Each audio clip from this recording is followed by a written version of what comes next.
जो यज्ञ में अपनी आहुति संपादित करता है, प्रतिदिन यज्ञ को अपने जीवन में अपनाता है, ऐसा व्यक्ति परमपिता परमात्मा की कृपा को प्राप्त करने का अधिकारी कैसे बनता है? इस दृष्टांत से समझिए कहानी।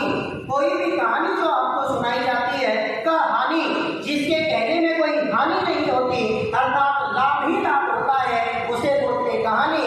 बड़े ध्यान से सुनेंगे तो निश्चित रूप से आपको इस यज्ञ का महत्व समझ में आएगा। एक भक्त भगवान के पास पहुंच गए और बोले, परमपिता परमात्मा आप मुझे स्वर्ग दे दो। क्या दे दो? स्वर्ग दे दो। भगवान ने कहा, स्वर्ग प्राप्त करने का जो क्राइटेरिया है वो तुम्हें पता है, उसकी जो योग्यता है वो आपके पास है? वो भक्त बोला, हाँ जी।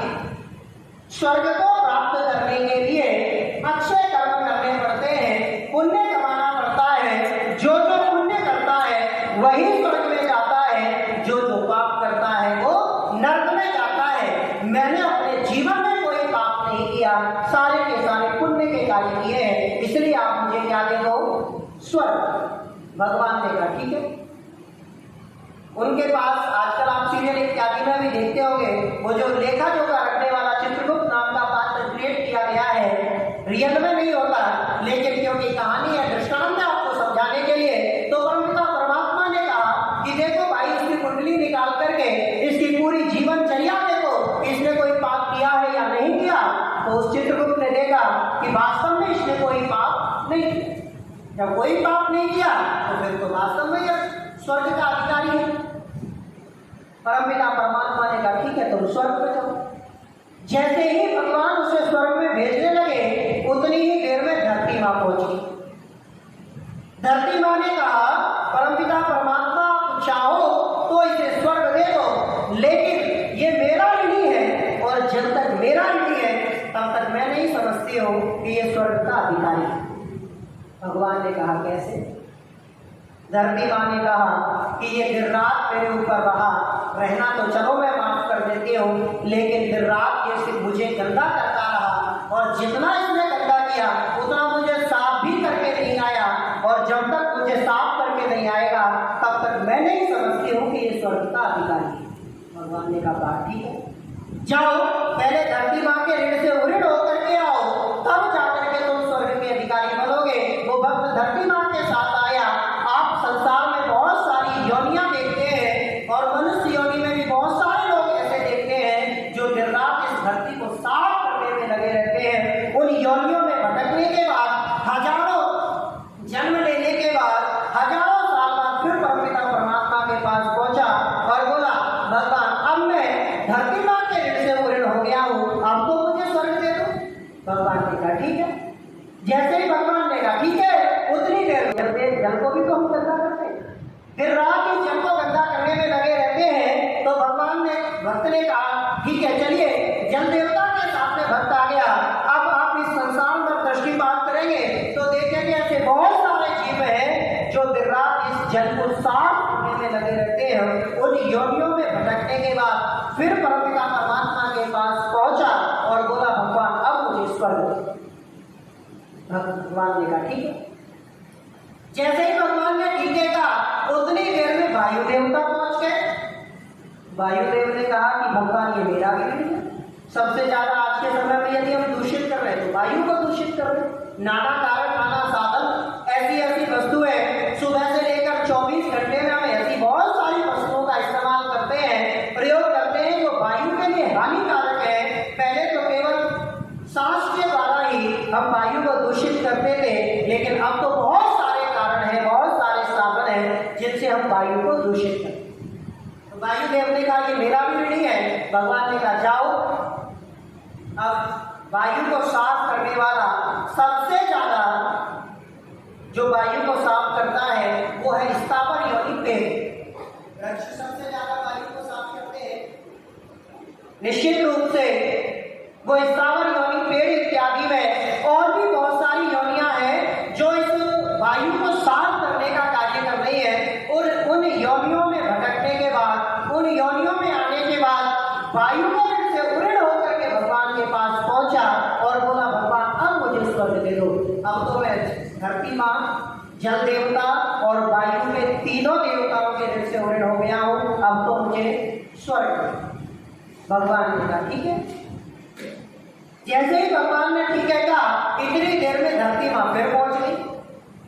धरती माँ को आता हुआ देख करके वो भक्त डरने लगा कि पहले भी मैं स्वर्ग में जाने ही वाला था, इस धरती माँ ने ही मुझे रोका था और फिर मैं स्वर्ग में जाने वाला हूँ, कहीं ऐसा ना हो फिर रोकते हैं। ऐसा ही हुआ, धरती माँ आई और भगवान से बोली, भगवान जब ये जल को और वायु को साफ कर रहा था, इसने पुनः मुझे गंदा कर दिया। आप इस प्रकृति के नियम को देखेंगे, अच्छे से दृष्टिपात करेंगे तो आपको पता चलेगा कि जो जीव वायु के लिए अच्छा है वो जल के लिए उतना अच्छा नहीं है, जो जल को साफ करने वाला है वो वायु के लिए इतना अच्छा नहीं है, जो पृथ्वी को साफ करने वाला है वो जल के लिए इतना अच्छा नहीं है। कहने का अभिप्राय है कि एक को तो साफ करता है, दूसरे को गंदा करता है। ऐसे ही हजारों साल और हजारों योनियां उस भक्त की बीत गई।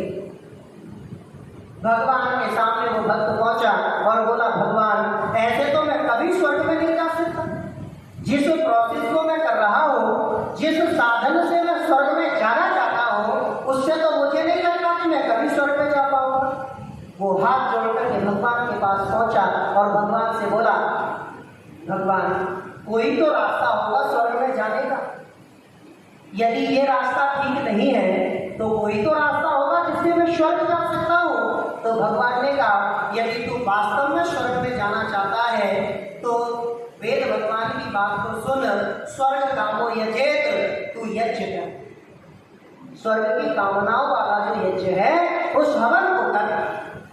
भक्त परमपिता परमात्मा से बोला, जैसे कई बार हमारे साथ भी होता है, कोई छोटा बालक बड़ा प्रश्न कर दे या उस प्रश्न का उत्तर हम बच्चे को दे नहीं सकते, या बच्चे का इतना बड़ा स्तर नहीं है कि वो इस बात को समझ सके, तब हम बच्चे को भी कहलाना चाहते हैं।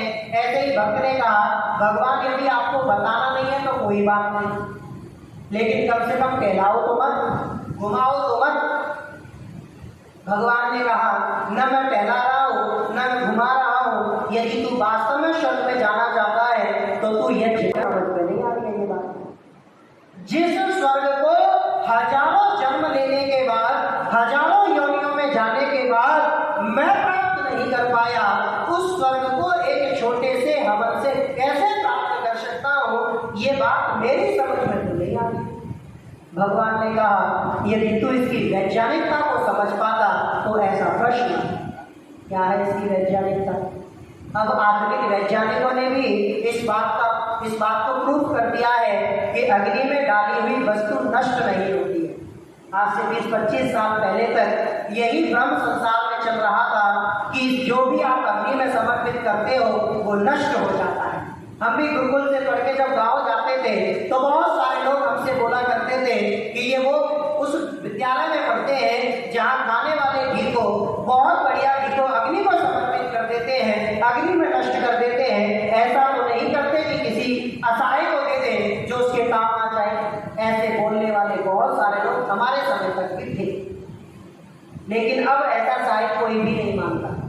जब ऐसा बोलते थे तब हमारे आर्य समाज के विद्वान बहुत सारे तर्क दिया करते थे कि यदि अग्नि में डाली हुई वस्तु नष्ट हो जाती है तो 4 मिनट लो, अग्नि में डाल दो और एक कमरे में बंद हो जाओ, पता चल जाएगा कि अग्नि में डाली हुई वस्तु नष्ट होती है या क्या करती है। तो खैर जो भी हमने यज्ञ में समर्पित किया, चाहे घी हो, साकल्य हो या अन्य जो भी वस्तु हमने यज्ञ में समर्पित की है, सारी की सारी वस्तुएं इस वातावरण के लिए, इस वायु को साफ करने का कार्य करने वाली है। ऐसी कोई भी वस्तु हमने उस यज्ञ में समर्पित नहीं की जो इस वातावरण के लिए, इस वायु के लिए घातक हो। और आधुनिक वैज्ञानिक भी इस बात को कहते हैं, मैंने सुना है, कितना सत्यता के साथ में है ये तो नहीं कह सकता, लेकिन मैंने सुनी हुई बात बता रहा हूँ कि 1 तोले घी से 1 टन वायु शुद्ध होती है। ये आधुनिक वैज्ञानिकों ने प्रमाणित किया, ऐसा मैंने सुना। मान लीजिए 1 टन नहीं, लेकिन घी से वायु शुद्ध होती है, ये बात तो पक्की है। जितना ज्यादा से ज्यादा हम घी अग्नि में समर्पित करेंगे उतना ही ज्यादा वायु को साफ करेगा। और संसार में हम देखते हैं कि आज हम वायु को एसिड दे रहे हैं तो वर्षा भी किसकी हो रही है? एसिड की हो रही क्योंकि हम वातावरण को दे ही नहीं सुन रहे हैं। कार इत्यादि, फैक्ट्री, जहां भी देखेंगे हम पेट्रोल डीजल इत्यादि चलाने में लगे हुए हैं। तो जब एसिड वायु को देंगे तो एसिड की ही वर्षा होगी। लेकिन हमारी संस्कृति में घी अग्नि को समर्पित किया जाता था, और जब घी अग्नि के संपर्क में आता था तो वो वायु को साफ करता था, और वायु को साफ करने मात्र से ही हम किसके ऋण से ऋण हो गए? वायु के ऋण से ऋण। जितना हम अधिक वायु को गंदा कर रहे हैं उतना ही अधिक हवन करने की आवश्यकता। अब जब साफ वायु होती है तो वो किधर की तरफ जाती है? ऊपर की तरफ जाती है। ये तो आप लोगों ने पढ़ाई हो, मेरे से ज्यादा आधुनिक विज्ञान पढ़ने वाले आप लोग हैं। जो गंदी वायु होती है उसका भार ज्यादा होता है, और साफ वायु जो होती है उसका भार कम होता है। इसलिए वो ऊपर की तरफ जाती है, और ऊपर बादलों में जब जाती है तो बादलों में जल रहता है, और जब साफ वायु बादलों में प्रवेश करेगी तो जल को भी क्या कर देगी? साफ कर देगी। तो एक यज्ञ से आप वायु के ऋण से ऋण हुए, और जो जब साफ वायु बादलों में प्रवेश की, जल में प्रवेश की, तो जल के ऋण से भी आप ऋण हो गए। और जब वो साफ जल जमीन पर बरसेगा तो जमीन भी कैसी हो जाएगी? साफ हो जाएगी। और जब जमीन साफ हो जाएगी तो धरती माँ के ऋण से भी आप क्या हो जाओगे? ऋण हो जाओगे। और जो इन तीनों के ऋण से ऋण होता है वही स्वर्ग को प्राप्त कर सकता है। अब स्वर्ग की परिभाषा में आपको बता देता हूँ, जो महर्षि स्वामी दयानंद सरस्वती ने लिखी है। ये कहानी तो उस स्वर्ग को प्राप्त करा रही है। वो स्वर्ग जो आकाशों में कहीं पर बताया जाता है, उस स्वर्ग की बात मैं यहाँ नहीं कर रहा हूँ। इस हवन के करने से आप लौकिक स्वर्ग को भी प्राप्त कर सकते हैं। और वो स्वर्ग महर्षि स्वामी दयानंद सरस्वती ने बहुत सरल शब्दों में अपनी कई सारी पुस्तकों में इस स्वर्ग की परिभाषा की। स्वर्ग की परिभाषा आपने सुनी भी होगी। सुख विशेष, और सुख विशेष की सामग्री जहां उपलब्ध है उस जगह को स्वर्ग कहते हैं। दुख विशेष और दुख विशेष की सामग्री जहां उपलब्ध है उस जगह को